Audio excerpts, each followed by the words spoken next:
Intro dulu.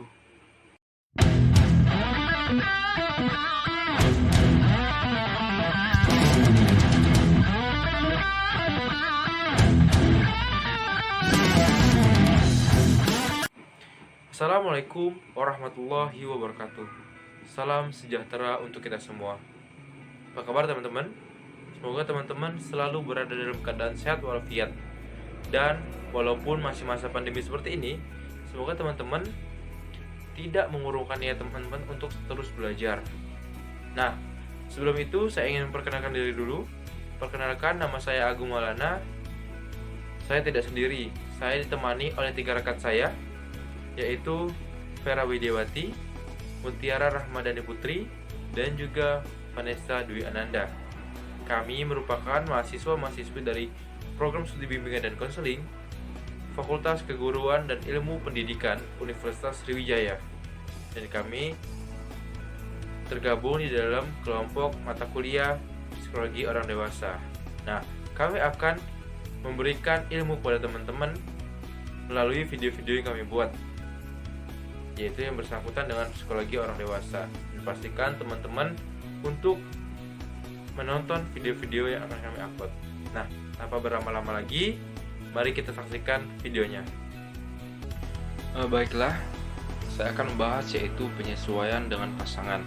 Nah, masalah penyesuaian yang paling pokok yang pertama kali dihadapi oleh keluarga baru adalah penyesuaian terhadap pasangannya. Nah, dalam kasus perkawinan, hubungan interpersonal jauh lebih sulit untuk disesuaikan daripada dalam kehidupan bisnis. Nah, karena dalam perkawinan terdapat keruwetan oleh berbagai faktor yang tidak bisa timbul dalam bidang kehidupan lainnya. Selanjutnya yaitu penyesuaian keuangan. Nah, masalah penyesuaian lainnya dalam perkawinan adalah keuangan. Uang dan kurangnya uang berpengaruh kuat terhadap penyesuaian diri orang dewasa dengan perkawinannya. Selanjutnya yaitu sukarela untuk tidak punya anak. Nah, sekarang ini banyak pasangan wanita yang sukarela untuk tidak mempunyai anak, terutama pada wanita yang mempunyai pendidikan lebih tinggi dan lebih baik. Ada beberapa alasan untuk tidak memiliki anak. Dalam satu alasan penting adalah pengembangan karir yang mereka pikir akan terganggu oleh anak-anak. Adanya ketakutan bila pendapatan mereka tidak akan pernah cukup untuk berbagai kesenangan dengan anak-anak mereka. Ada juga pasangan yang membatasi jumlah anak mereka. Mereka merasa dari pengalaman orang lain atau teman bahwa satu anak akan lebih menguntungkan daripada mempunyai 2 anak atau lebih. Baiklah, di sini saya akan menjelaskan materi mengenai penyesuaian diri terhadap masa single parent dan keragaman penyesuaian diri terhadap masa orang tua.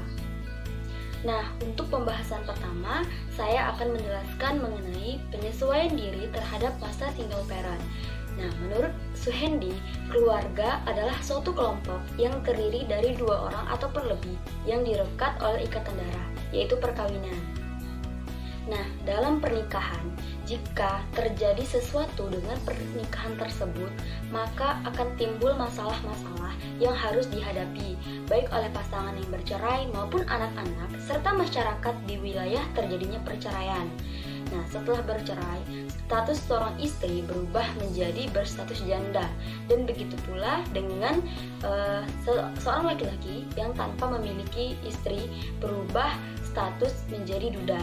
Setelah bercerai, status seorang istri berubah menjadi status janda, dan begitu pula dengan peranan yang dimainkan oleh ibu tersebut di dalam kehidupan keluarga barunya tanpa adanya seorang suami ataupun ayah bagi anak-anaknya.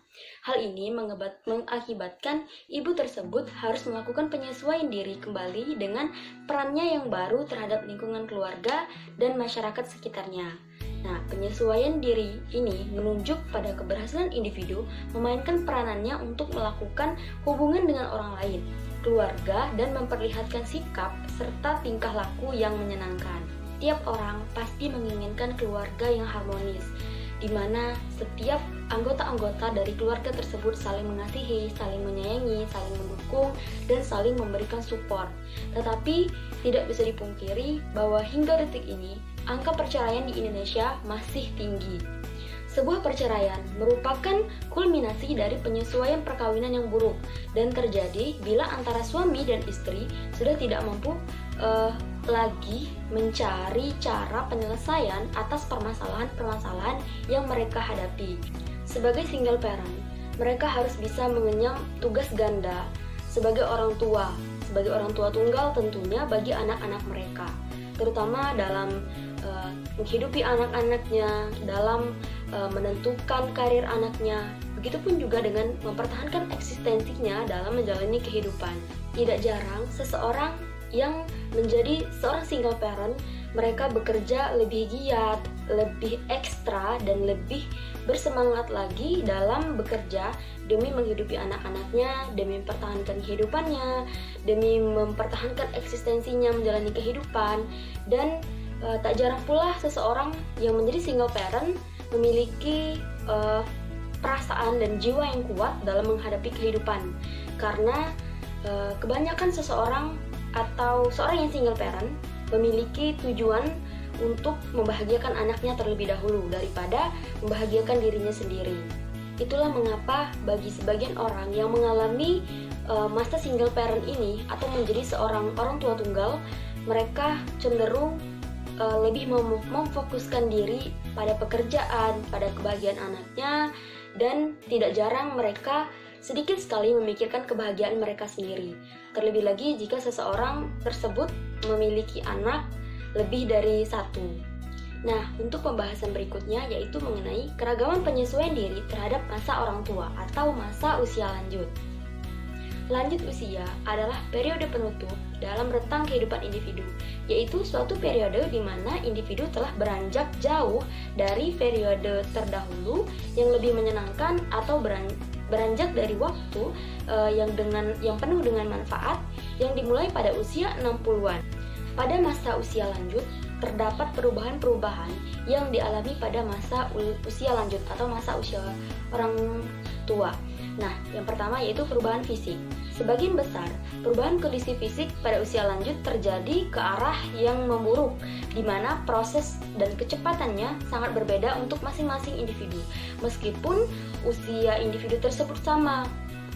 Menurut Harlow, berbagai perubahan yang terjadi pada masa usia lanjut yaitu diantaranya perubahan penampilan, yaitu perubahan pada daerah kepala, misalnya rambut mulai menipis, tumbuhnya uban, serta kulit yang mulai kendur, dan bentuk mulut yang sudah berubah akibat hilangnya gigi, serta daerah tubuh mulai membungkuk, dan lain sebagainya.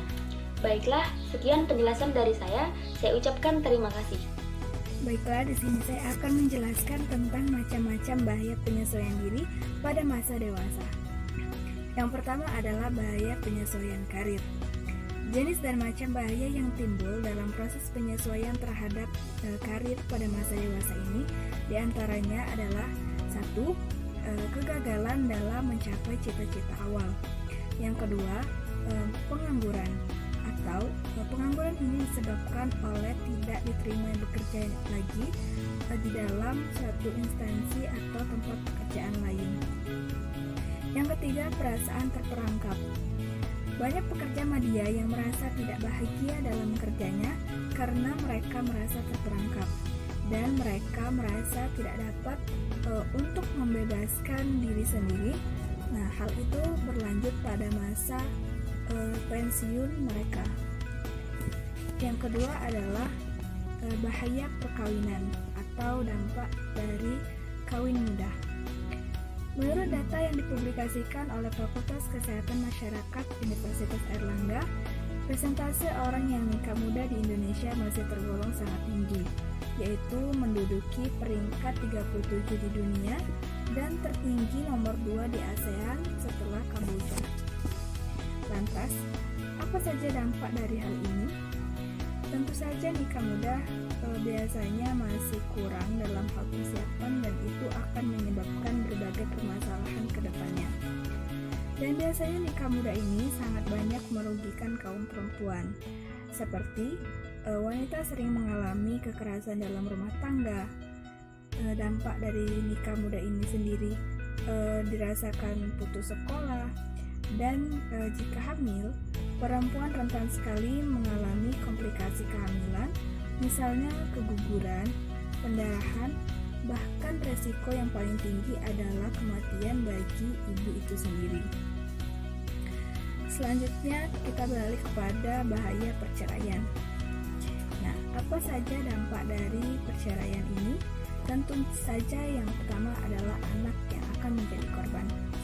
Yang kedua, bisa berdampak kepada orang tua, di mana orang tua di sini ia akan menjadi takut karena anaknya tidak bahagia, serta ia akan menjadi takut karena gunjingan orang di sekitar mereka. Yang ketiga adalah bencana keuangan, yang keempat masalah hak asuh anak, dan yang kelima adalah gangguan emosi atau perasaan trauma untuk menikah. Lantas bagaimana jika ada seseorang yang menikah lagi setelah proses perceraian itu? Biasanya orang yang sudah bercerai sering merasakan atau bisa merasakan puber yang kedua, di mana mereka akan memburu serangkaian hubungan asmara dengan tujuan untuk menaikkan harga diri yang jatuh. Hal ini bisa menimbulkan problem yang lebih buruk dan tragis karena tidak mempertimbangkan dengan baik apa yang ia lakukan atau langkah yang ia ambil. Mungkin itu saja yang dapat saya sampaikan. Terima kasih. Wassalamualaikum warahmatullahi wabarakatuh.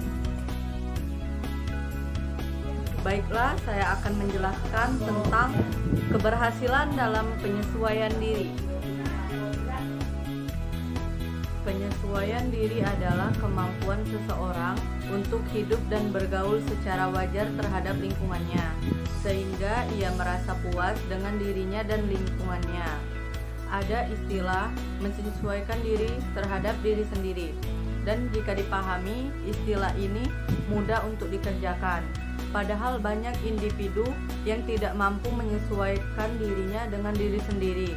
Akibatnya, tampak dirinya dalam keadaan gelisah dan konflik batin.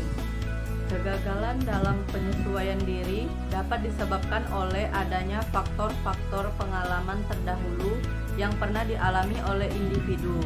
Jika individu di masa lalunya banyak mengalami kegagalan, rintangan, frustasi, dan konflik yang pernah dialaminya dulu, dapat menyebabkan kegagalan dalam proses penyesuaian diri di waktu dewasa. Demikian pula sebaliknya, jika individu banyak mendapatkan keberhasilan dan kebahagiaan dalam hidupnya di masa kanak-kanak, dalam proses penyesuaian dirinya, maka ia akan memandang positif dan optimis terhadap segala masalah baru yang dihadapinya. Rasa optimis dan positif itu akan mendorong untuk individu berbuat lebih teliti dan bertanggung jawab, sehingga kemungkinan berhasil dalam mencapai kesehatan dan kesejahteraan jiwa. Terima kasih. Teman-teman, itulah tadi pemaparan materi pada video kali ini. Semoga apa yang disampaikan oleh rekan-rekan saya tadi dapat bermanfaat untuk kita semua. Nah, jika teman-teman mempunyai pertanyaan, silakan teman-teman untuk bisa mengklik di kolom komentar. Kami akan berusaha menjawab pertanyaan dari teman-teman sekalian. Nah, dan juga jangan lupa untuk share video ini sebanyak-banyak mungkin, sehingga akan lebih banyak orang yang merasakan kebermanfaatan dari video ini. Nah, mungkin itu saja pertemuan pada video kali ini. Jangan lupa saksikan video-video kami selanjutnya. Terima kasih.